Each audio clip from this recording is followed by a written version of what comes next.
কদরের রাত জীবনেও আপনার মিস হবে না, শুধু শেষ 10 রোজায় এই কাজটি আপনি করবেন।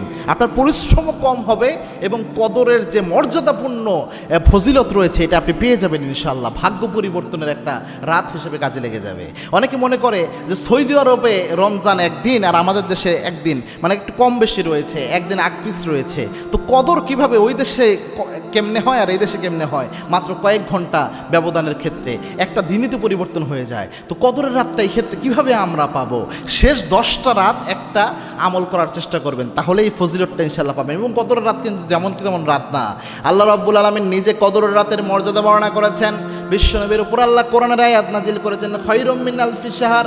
এই মাসের ব্যাপারে আল্লাহ রাব্বুল আলামিন জানিয়েছেন এই রাতটার ব্যাপারে, হাজার মাস হাজার বছর ইবাদত করলে যে সওয়াব হয় এক রাতের চেয়ে বেশি সওয়াব হয়, এক রাতের চেয়ে বেশি সওয়াব হয়।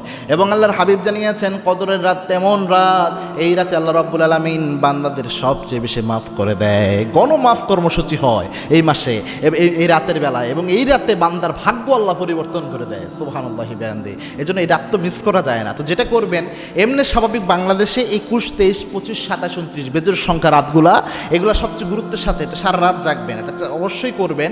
পাশাপাশি যেহেতু সৌদি আরবের সাথে একদিন কম বেশি রয়েছে আর কনফিউশন রয়েছে, তো সেক্ষেত্রে যেটা করবেন, প্রতি রাতে শেষ 10 রাতের প্রতি রাতে মিনিমাম 2 রাকাত হলেও নামাজ পড়বেন। মিনিমাম 2 রাকাত। সাহারিতে তো একটু আগে ভাগে উঠা হয়, মিনিমাম 2 রাকাত তাহাজ্জুদ হলেও ওই সময় পড়বে। পরে আল্লাহর দরবারে দোয়া করবেন, এবং আল্লাহর হাবিব জানিয়েছেন ওই সময় দোয়া করলে দোয়া কবুল হয়। আল্লাহ রাব্বুল আলামিন ওই সময় প্রথম আসমানে নেমে এসে ডাকতে শুরু করেন, হালবিন মুস্তাগফিরিন ফাগফির আল্লাহ, কে আছো গুনাহ করে ফেলেছো, আমি আল্লাহর কাছে মাফ চাও, আমি আল্লাহ তোমাদের জীবনের সব গুনাহ মাফ করে দেব। কার কি নিড রয়েছে, প্রয়োজন রয়েছে, আমি আল্লাহর কাছে চাই, আমি আল্লাহ সব দান করে দেব। এজন্যে চেষ্টা করবেন এই 20 রোজার পরে থেকে প্রত্যেক 10 রোজা মিনিমাম এই 2 রাকাত করে হলেও নামাজ পড়ার জন্য। একদিনও মিস করবেন না, জোর তারিখ হোক আর বিজোর তারিখ হোক, তাহলে কদরের রাত জিন্দিগিতে মিস হবে না ইনশাআল্লাহ।